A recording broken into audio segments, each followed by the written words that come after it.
June 21, 1779, the Isthmus of Gibraltar. The sound of a siege beginning is not a cannon shot, it is the turning of a key. Governor George Eliott stands on the North Bastion. He is 62 years old. He has a face carved from granite and a nose like a hawk's beak. He watches the Spanish sentries on the mainland move forward. They place a barrier across the narrow strip of sand that connects the rock to Spain. The line of conception is closed. The mail stops.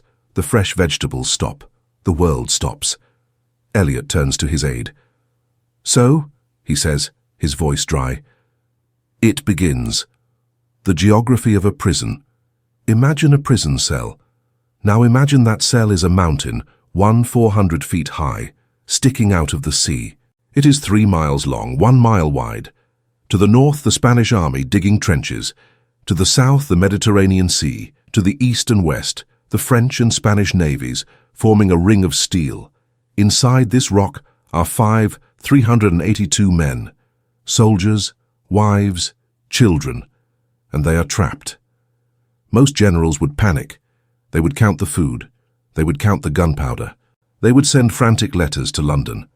George Eliott is not most generals. He is a vegetarian. He drinks only water. He sleeps 4 hours a night. He has been preparing for this hunger his entire life. He looks at his garrison. They are tough men, but they are used to rum and beef. They will not die of bullets, Eliott thinks. They will die of boredom and belly aching. He issues his first order. Every horse that is not essential for artillery is to be shot. Why, to save the hay for the cows? No, because in 6 months, horse meat will be a luxury. The Spanish calculation. Across the bay, inside the opulent tents of the Spanish commanders, the mood is like a picnic. Don Martin Alvarez de Sotomayor commands the blockade. He has 14 Ausüren men. He has the entire agricultural output of Andalusia behind him. He has wine, he has bread, he has patience. His plan is simple. It is the plan of a boa constrictor. Squeeze, don't fight, don't storm the walls, just wait. The rock produces nothing but monkeys and stones, a Spanish officer laughs. In 3 months they will be eating their boots. In 6 months, they will open the gates and beg for bread. It is a sound mathematical calculation. Gibraltar imports 100% of its food. Cut the import, kill the population. It is not war, it is biology. The first shot, September 12, 1779. 3 months have passed. The boredom is rotting the discipline of the British garrison. Soldiers are getting drunk. They are staring at the Spanish lines, watching the enemy engineers build forts closer and closer. "Why don't we shoot?" asks Private William Green, a drummer in the 12th Regiment. "Governor says save the powder," the sergeant grunts. But Eliott is watching too. He sees a Spanish battery being built near the Devil's Tower. Too close. It is a Sunday morning. Eliott walks to the Princess Battery. He is wearing his full uniform. He looks calm, almost bored. The garrison watches him. Is the old man finally going to do something? He points to the Spanish works. "Britons," he says to the gunners, "strike home." Boom. The first shot of the great siege rings out. It hits the Spanish earthworks. Dirt flies, the Spanish run. A cheer goes up from the rock. For a moment the hunger is forgotten, but the cheer dies quickly, because the Spanish don't fire back. They just keep digging, they keep tightening the noose. The reality sets in January 1780, 6 months, the time limit the Spanish predicted. Gibraltar has not fallen, but it is dying. The food is gone. Real food anyway. Bread is a memory. The soldiers are eating biscuits that are so full of weevils, worms, that they have to tap them on the table to knock the insects out before eating. Some men eat the weevils. "Fresh meat," they joke. Mrs. Upton, a soldier's wife, writes in her diary, "A cabbage costs £1.50, a scrap of liver costs a week's pay. We are boiling nettles and dandelions found in the cracks of the rock." Governor Eliott restricts his own diet. He eats 4 ounces of rice a day. He tests his own endurance to see how long a man can function before his brain fails. But the worst enemy is not hunger. It is the silence from the sea. Every morning 5 Zeeuwazaren pairs of eyes look to the west, towards the Atlantic, towards England, scanning for a sail, a mast, a flag. Nothing. Just the Spanish fleet. A wall of wood and canvas blocking the horizon. "They have forgotten us," Private Green whispers one night on sentry duty. The wind howls around the rock. "The king has forgotten us." The smallpox. Then the first ship slips through the blockade. A small cutter from Morocco. It brings no food, it brings something else. A sailor with a fever. Within weeks, the children of the garrison stop playing in the streets. Smallpox moves through the crowded barracks like a ghost. Men who can withstand cannon fire weep as they bury their daughters in shallow graves scratched into the hard limestone. Eliott watches the funerals. He does not cry. He cannot afford to. He tightens his belt. He orders the drummers to play louder during the morning parade. "We are not dead yet," he tells his officers, "and until we are, this rock belongs to King George." But across the bay, the Spanish are bringing up something new. Huge mortars, guns capable of throwing shells over the mountain and into the town. The squeezing is over. The crushing is about to begin. November 1780, 500 days of siege. Hunger is a sharp pain. Starvation is a dull ache. But scurvy is a horror story written in the flesh. It starts in the mouth. Private William Green wakes up one morning and spits. A tooth lands in his hand. It didn't hurt. It just slid out. The gum tissue, black and spongy like rot, simply let go. He looks in the mirror. His breath smells like a corpse, but the horror is not just in his mouth. It is in his history. Green has a scar on his thigh from a knife fight in London 15 years ago. It healed years ago. But scurvy destroys collagen. It unbinds the glue that holds the human body together. This morning, the scar is open. It is bleeding fresh blood. The past is literally reopening. The ward of ghosts. The hospital is full. Not with wounded men, with melting men. 500 soldiers are down. Their legs are swollen to the size of tree trunks, black and purple. Their joints are fused. They cannot walk. They cannot chew. They can only wait. Governor Eliott walks the wards. He sees seasoned veterans crying because their knees feel like they are filled with broken glass. He knows the cure. Lemons, oranges, vitamin C. But a single lemon on the black market costs as much as a private's monthly wage. He finds a ship captain who managed to smuggle in a crate of lemons. Eliott buys them. He does not eat them. He sends them to the hospital. "Squeeze the juice," he orders. "Mix it with brandy. 1 spoon for the worst cases." It is a drop of water in a desert. The menu of despair. January 1781. The food stores are dust. The biscuits are gone. The garrison turns to the unthinkable, the monkeys. Gibraltar is famous for its Barbary macaques. For centuries they were mascots. Now they are dinner. Soldiers hunt them with rocks to save powder. They taste gamey, stringy, like desperation. But soon the monkeys are too fast or too few. The leather. Mrs. Upton watches her neighbours. They are gathering old shoes, leather belts, horse saddles. They chop them into squares. They boil them in seawater for 3 days until they turn into a grey glue-like jelly. They eat it. It offers no nutrition. It just fills the stomach with something that isn't air. A soldier, Patrick. He is caught stealing a crust of bread from a bakery. The punishment for looting in a siege is death. Governor Eliott looks at the starving man. "Flog him," Eliott says, "but do not hang him. He is dying anyway." Patrick takes the lash. He doesn't scream. He doesn't have the energy. The cruel hope. April 12th, 1781. A cry from the signal tower.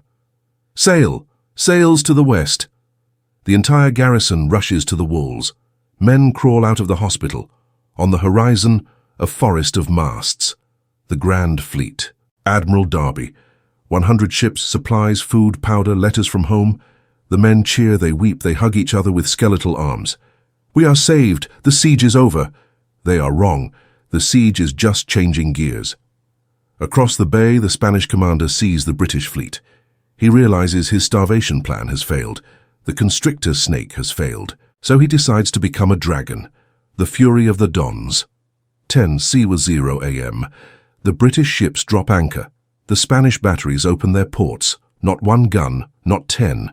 170 heavy cannons and mortars. They do not fire at the ships. They fire at the town. It is not a bombardment. It is an erasure. The sky turns black with smoke. The ground shakes so hard that wine glasses shatter on tables in the governor's residence. The town dies. For 2 years, the civilians of Gibraltar lived in fear of hunger. In 2 hours, they lose their homes. Shells smash through roofs. Incendiary shots set warehouses on fire. The streets become rivers of rubble. Women run carrying babies, screaming as stone houses dissolve into dust around them. There is nowhere to hide. The town is built on a slope facing the Spanish guns. It is a shooting gallery, the breakdown of order. And then, something snaps. The British soldiers, the starving, scurvy-ridden soldiers. They see the town burning. They see the liquor stores engaging in flames.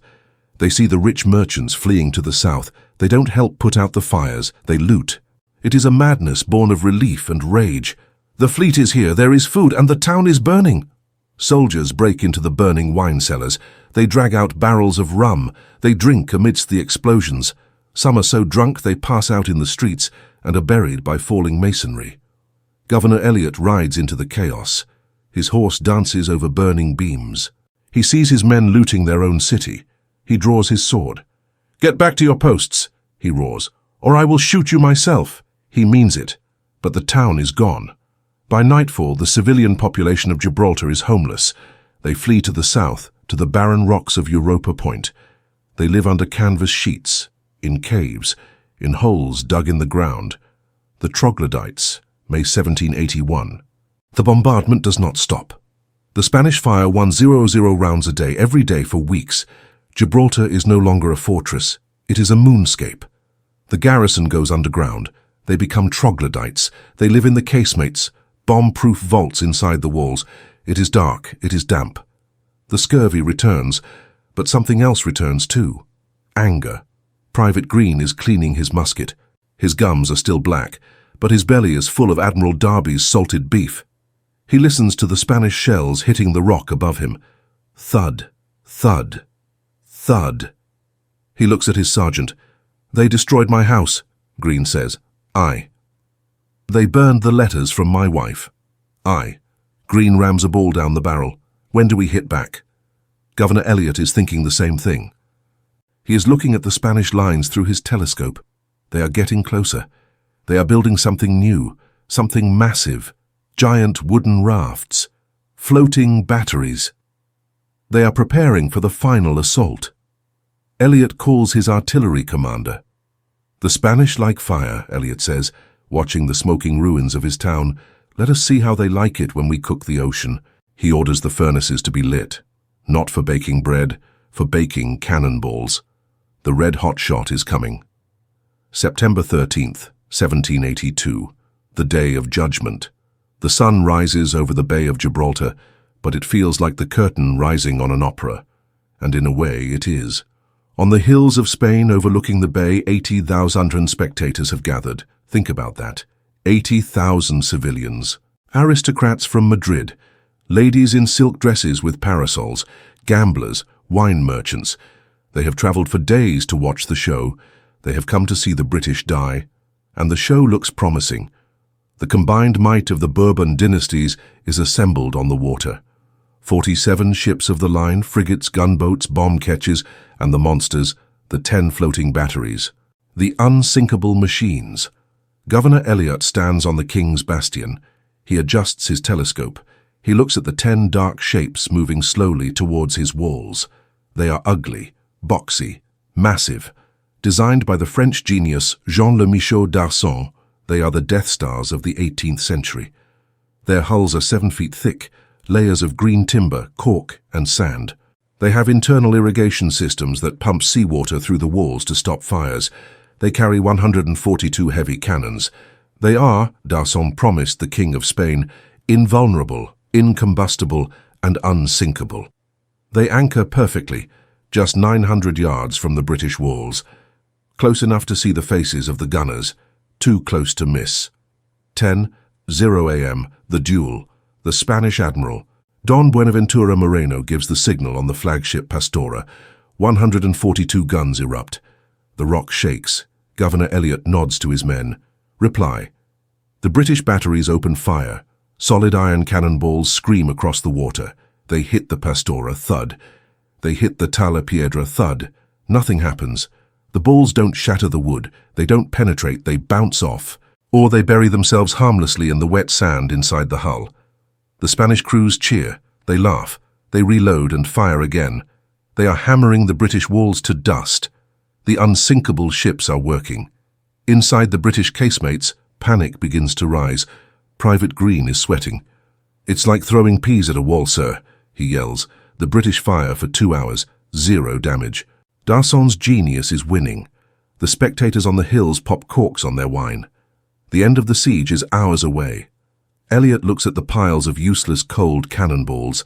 He looks at the charcoal braziers glowing in the corners of the casemates. He turns to his artillery commander. "Cold iron is useless," Eliott says. "Cook them." The devil's kitchen. 14, 0 hours. This is the most dangerous job in the world.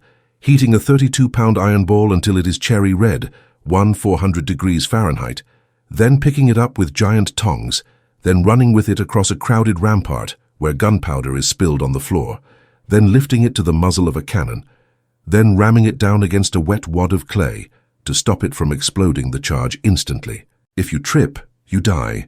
If the wad is too dry, the cannon explodes and kills your crew. If you are too slow, the ball cools. "Hot shot! Make way!"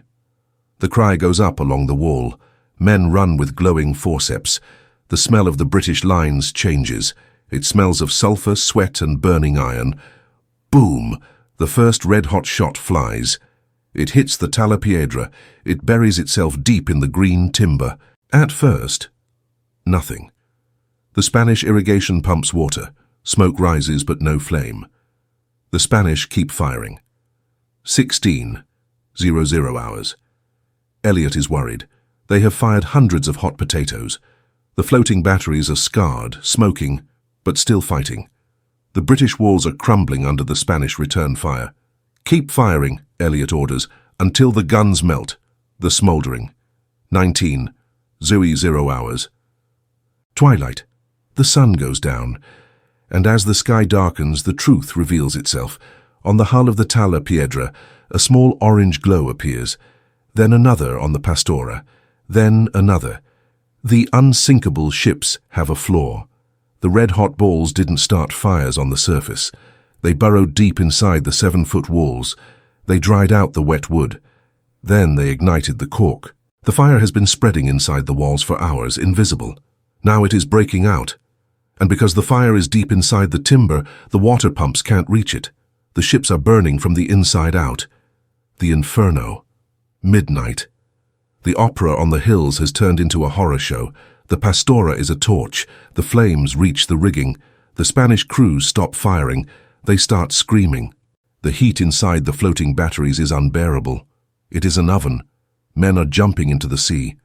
But the sea is lit up by the fire, bright as day. And now the British change targets. They stop firing at the ships. They fire at the rescue boats coming from the Spanish fleet. "Sink the boats!" Now, it is brutal, it is necessary. If the rescue boats can't get close, the crews are trapped. Then the magazines start to go. Kaboom! The Pastora explodes. It is a mushroom cloud of fire, timber, and bodies. The shockwave knocks Eliott off his feet on the North Bastion. Debris rains down on Gibraltar a mile away. Then the Tala Piedra explodes. Then a third. The bay is a cauldron. Oil, tar, and wood are burning on the surface of the water. Men are swimming in fire. The hand of mercy. Ode 2. 4 a.m. The battle is won. The enemy is destroyed. But the slaughter is too much. Brigadier Roger Curtis, commander of the British gunboats, looks at the water. He sees hundreds of Spanish sailors drowning or burning. They are the men who tried to starve him for 3 years. They are the men who bombed his house. "Oars!" Curtis shouts. "Sir, we are going out!" The British gunboats launch, not to kill, to save. They row into the inferno. The heat is so intense it blisters the paint on the British boats. Explosions are still ripping the Spanish ships apart. Falling timber crashes around them. Curtis pulls a Spanish sailor from the water. The man is burned, naked, terrified. He looks at the British officer. He expects a knife. Curtis gives him a blanket. "Up you get, lad," Curtis says. For 2 hours, the British pull 357 Spanish sailors from the fire. They risk their lives to save the men they spent all day trying to kill. It is the madness of war distilled into one night. The morning after, September 14th, 1782. Dawn. The sun rises again. The spectators on the hills are gone. They left in silence during the night. The Bay of Gibraltar is a graveyard. Smoking wrecks drift on the tide. Bodies wash up on the rocks. The invincible floating batteries are gone. 6 burned to the waterline, 3 exploded, 1 is still drifting, waiting to blow.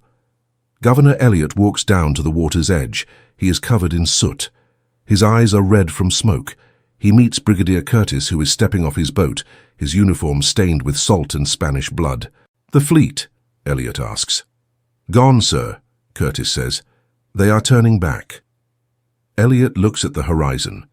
The great fleet of France and Spain is weighing anchor. They have lost 2 Iode men in one night. They have lost their secret weapon, and they have lost their nerve. Eliott reaches into his pocket. He pulls out a piece of stale bread baked from old flour and ground peas. He takes a bite. It tastes like victory. "Get the men to the walls," Eliott says quietly. "We have to rebuild. They might come back." They won't. The rock has broken them. October 1782. The hangover of victory. The smoke has cleared. The wrecks of the floating batteries have sunk or drifted away. But when Private William Green looks out to sea, the horizon is not empty. The Spanish fleet is still there. The blockade is still there. This is the cruelest part of the siege. They have won the greatest defensive battle of the century. They have defeated the Death Stars. They have saved the Empire. But they are still hungry. The adrenaline of the battle fades, replaced by the old dull ache in the belly. Governor Eliott knows this is dangerous. Men can survive terror. It is harder to survive disappointment. "Back to work," he orders. "Repair the walls. Salvage the timber from the Spanish wrecks." They use the charred wood of the enemy ships to bake their bread. It is a small, petty revenge, but it tastes good. The Great Relief. October 18th, 1782. Finally, the real end begins. Not with a battle, but with a storm. A gale blows from the west. It scatters the Spanish fleet like leaves, and through the gap a forest of masts appears. Lord Howe, the Royal Navy, 34 ships of the line, and behind them a convoy of merchant ships heavy with beef, pork, butter, and powder. The Spanish admiral tries to stop them, but his ships are damaged, his crews are demoralized by the memory of the fire. He fires a few token shots and retreats. The convoy sails into the bay. Governor Eliott stands on the dock. He watches the first crate of fresh beef being unloaded. He keeps his face stone cold. But inside, the weight of 3 years lifts off his shoulders. He turns to his aide. "Tonight," he says, "the men shall eat." The end of the world. February 1783. It takes 4 months for the politicians to catch up with the soldiers. In Versailles, men in powdered wigs sign a piece of paper. The American War of Independence is over. Britain has lost the 13 colonies. America is gone. Minorca is gone. Florida is gone. But Gibraltar remains. The news reaches the Rock on a small sloop. "Peace!" the captain shouts. The sentries on the North Bastion look across the strip of sand. The Spanish soldiers stop digging. They stand up in their trenches. They look at the British look at them. There is no cheering, just a strange, heavy silence. Then, a Spanish officer takes off his hat and bows. A British sergeant on the wall nods back. The gates open. For the first time in 3 years, 7 months and 12 days, the key turns in the lock. 323 days, the cost of stubbornness. Let's look at the ledger. The siege of Gibraltar was the longest siege in British history. The casualties, killed in combat, 333 men. Killed by scurvy and disease, 1,000 plus men. Wounded, 1,000 plus men. The numbers tell the story. The Spanish guns didn't kill the garrison. The isolation did. The lack of lemons did. Private Green walks out of the gates. He walks onto the Spanish soil. He feels the grass. He smells the orange trees in the distance. He is 24 years old, but he looks 40. His teeth are loose. His skin is leathery. He has survived the bombardment, the starvation, the smallpox, and the fire. He picks a wildflower. He puts it in his pocket. He doesn't hate the Spanish anymore, he just pities them. They spent 3 years trying to move a mountain. The legacy. London, 1787. George Eliott returns home. He is made Baron Heathfield of Gibraltar. He is painted by Sir Joshua Reynolds. In the painting he stands holding a massive key, the key of the fortress. His face is still grim. His nose is still a beak. He looks like what he is, an immovable object. But the real legacy is not the title, it is the word. Before 1779, Gibraltar was just a strategic rock. After 1783, the rock became a metaphor. Safe as the Rock of Gibraltar, it became the symbol of British stubbornness. The idea that if you just hold on, if you just refuse to quit, no matter the odds, no matter the hunger, you can outlast an empire. The modern echo. 2024. Gibraltar. Go there today. Walk the great siege tunnels. Miles of galleries dug by hand during the siege to place guns in the cliff face. You can still see the chisel marks of starving men. Go to the Alameda Gardens. Look at the heat-cracked cannonballs used as ornaments. Touch the limestone walls. They are pockmarked with shrapnel scars that have never healed. And look at the Barbary macaques. The monkeys are still there, fat, happy, feeding on tourist sandwiches. There is a legend born during the siege. As long as the monkeys remain on the rock, the British will remain. During World War II, when the population of monkeys dropped to 7, Winston Churchill ordered new monkeys to be imported from Africa immediately. He knew the power of the symbol. Conclusion. The French General d'Asson died of a broken heart shortly after his unsinkable ships burned. The Spanish king died without ever setting foot on the rock. But the flag George Eliott raised in 1779 is still flying. It is tattered by the wind, faded by the sun. But it is there, because 500 men decided that eating leather was better than surrendering. Because one old vegetarian refused to blink. And because sometimes the most powerful weapon in war is not a cannon, it is the simple, bloody-minded refusal to move.